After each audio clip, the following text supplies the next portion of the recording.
Once upon a time, in the grand kingdom of Fopdoodle, there lived a peculiar yet kind-hearted ruler, Lordess Nincompoop. Unlike most leaders, Nincompoop was known for her unpredictable ways and clumsy decisions. But her people adored her, for she always acted with pure love and care, even if her solutions were a bit unconventional. One day, a terrible threat loomed over Fopdoodle, the arrival of Ritalina, a wicked sorceress who enslaved entire kingdoms with her spell of perfect productivity.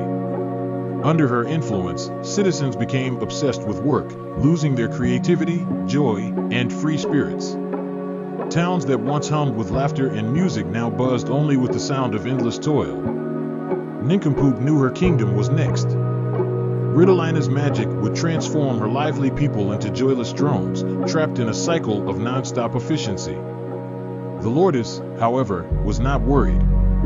She had no interest in schedules or optimization, which is probably why she'd never been on time a day in her life. As Ritalina's dark clouds gathered over the kingdom, Nincompoop summoned her advisors.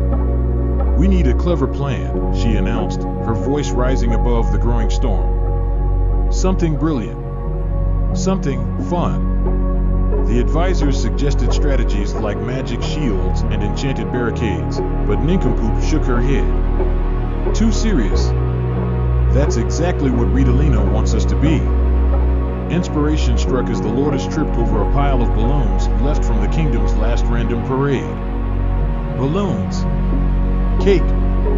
Laughter!" she exclaimed. "We'll throw a party, a nonsensical, absurd, joyous party." The advisors were baffled, but they followed Nincompoop's orders. Soon, the streets of Fopdoodle were covered in confetti. Citizens dressed in ridiculous costumes, jugglers tumbled down the avenues, and fountains overflowed with chocolate.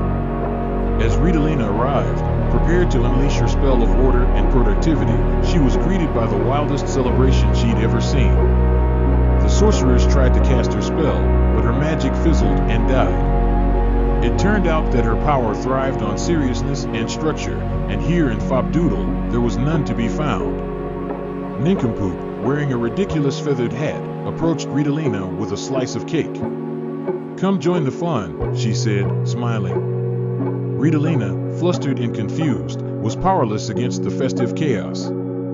She fled the kingdom, leaving behind her dark cloud of productivity forever. Fopdoodle returned to its joyous, carefree ways, and the people praised Nincompoop for her bizarre but brilliant solution. From that day forward, whenever a new threat appeared, they'd say, "Let's have a party." And somehow, it always worked. The end.